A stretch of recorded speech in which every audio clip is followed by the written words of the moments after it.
Hi, this is the storyteller, and I'm gonna be continuing reading Sweet Valley Kids, Jessica's Cat Trick, where I left off in my last video.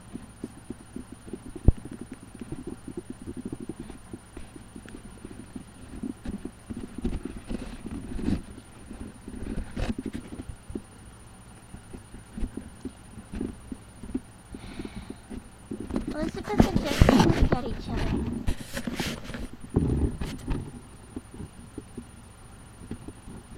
Elizabeth was surprised at how much Carolyn liked Misty. Maybe she wouldn't tell their secret after all. "Hurry up, girls," came Mrs. Wakefield's voice. She was outside the door to the twins' room.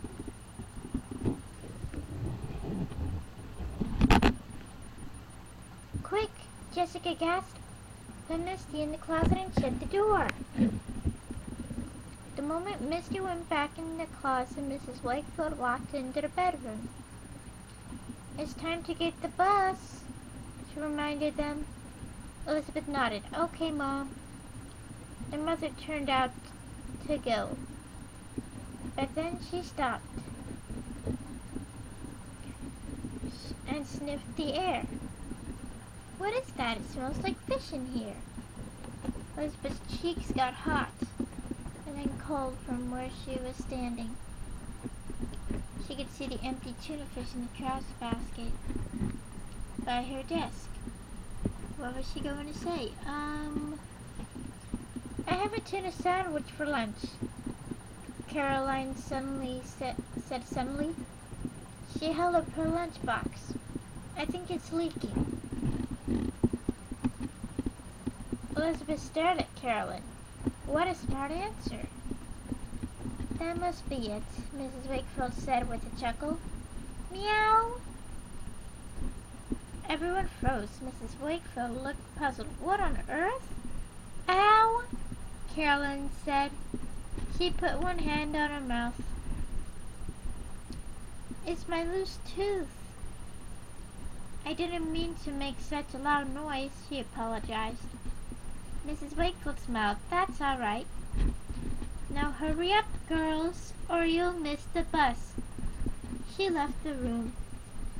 For a few seconds, no one spoke. Then Elizabeth let out her breath. "Thanks, Carolyn," she said. "You were great." "You sure were," Jessica said. She looked surprised. "Thanks for not telling on us."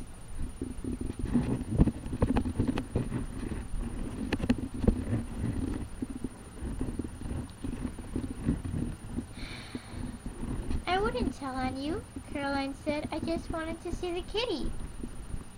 Elizabeth looked at her sister. She could tell they were both thinking the same thing. Maybe Carolyn wasn't such a tattletale after all. Chapter 6. Achoo! Jessica and Elizabeth were watching television in the living room when their mother came in. "Whose turn is it to set the table?" Mrs. Wakefield asked. It was Jessica's turn, but she pretended not to hear. Setting the table was her least favorite chore. "I'll do it," Elizabeth said, standing up.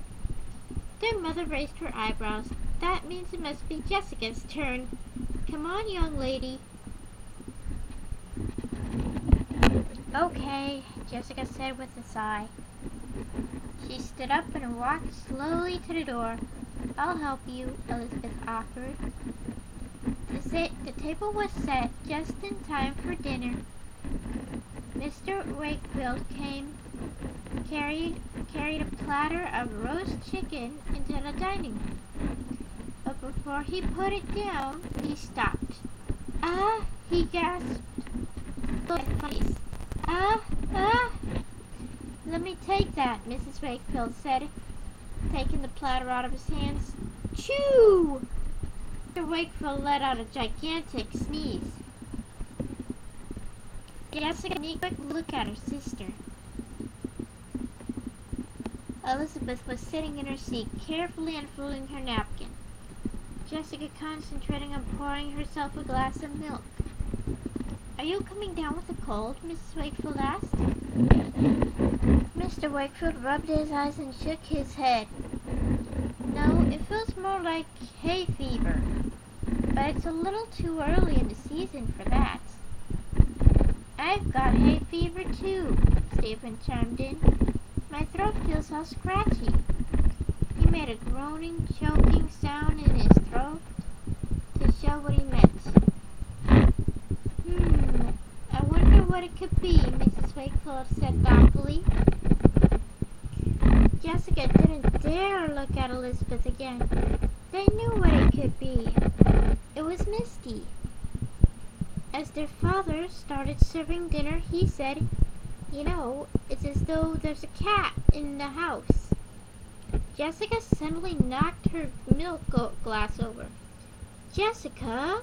Mrs. Wakefield jumped up and began to mop the spill with her napkin.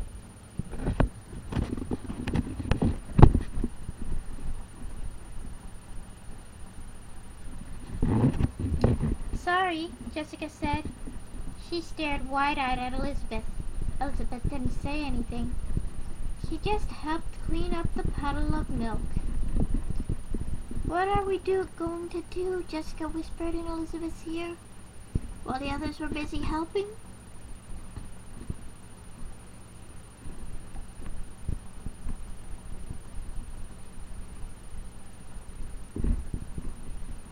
"I don't know," Elizabeth whispered back. Jessica gulped. Then they had to find a solution, and they had to find it fast.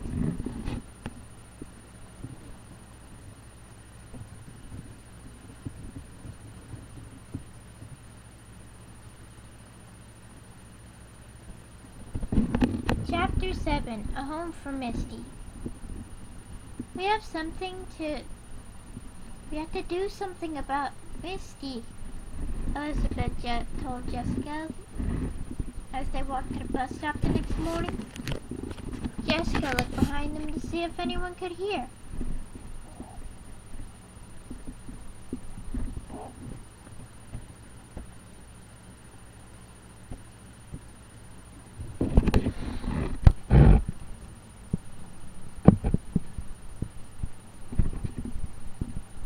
"But I don't know what to do," she said, turning around again. "I think we have to give her away," Elizabeth said in a sad voice. "No," Jessica shouted. Her blue eyes got round.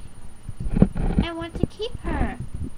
Elizabeth nodded sadly. "I do too, but we can't. We're being sneaky, and Misty is making Daddy and Stephen sick." Jessica stopped on the sidewalk. They had almost reached the bus stop when Todd Wilkins, Carolyn Pierce, and Charlie Cashman were waiting with a group of other kids.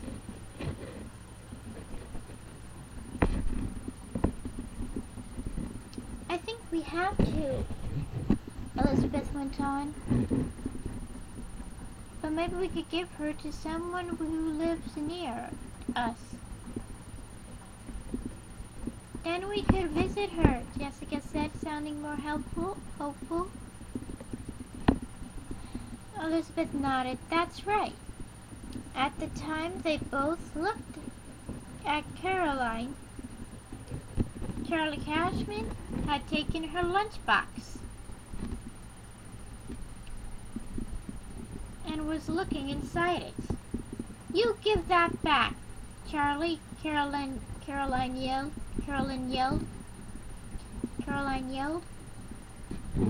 She tried to grab it, but Charlie raised the lunchbox above his head.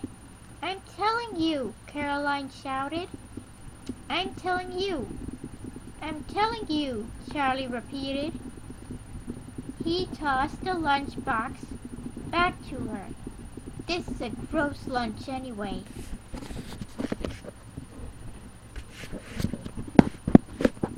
Caroline sounded angry as she ate her sandwich.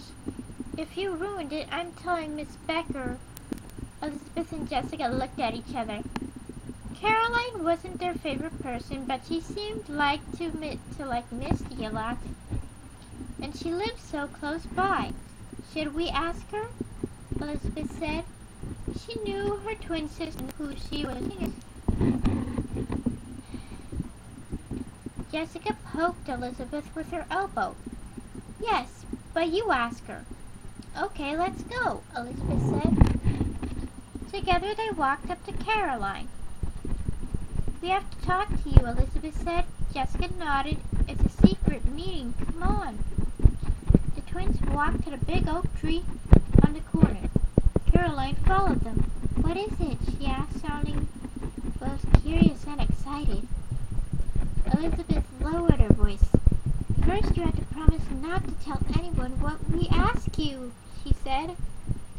Caroline looked at Elizabeth, then at Jessica, and then back at Elizabeth. Okay, she whispered. Promise, Jessica said. I promise. Caroline crossed her heart and nodded seriously. I won't tell. Okay, Elizabeth said. We want to know if you want to keep Misty. Caroline gasped. For real? For real, Jessica said. She frowned. But you can only have her if you promise to take good care of her. I will, Caroline said, nodding fast. I really will. Elizabeth felt relieved. Do you think you can have her? Caroline's expression became serious. I have to ask my parents first, she asked. I don't do anything without their permission. That made Elizabeth feel terrible. She and Jessica were keeping Misty without their parents' permission. And Elizabeth knew it was wrong. Do you think they'll say yes? Jessica wanted to know. Caroline shrugged her shoulders. I don't know. I sure hope so.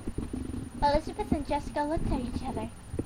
They hoped so too. If Caroline couldn't take Misty, who would?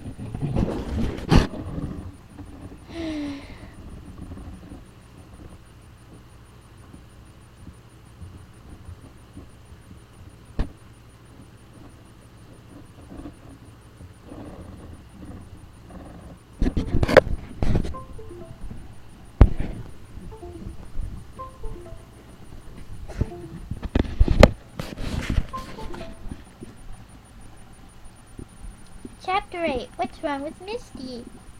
Hi, girls, Mrs. Wakefield said when the twins walked into the kitchen after school. She was busy drawing on graph paper. Jessica could see it was a plan of a room with all the chairs and tables and couches in a special arrangement. Is that your homework for decorating class, Mom? Jessica asked. Elizabeth walked to the refrigerator to get Misty's milk. That's right, their mother answered. She looked over at Elizabeth. Do you both want milk again? Elizabeth froze, but Jessica nodded quickly.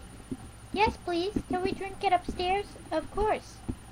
You two sure are drinking a lot of milk lately, Mrs. Wakefield said.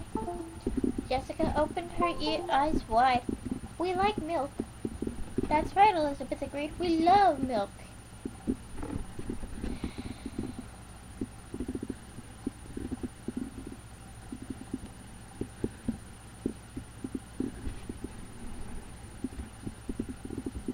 When their glasses were full, the twins hurried upstairs to see Misty.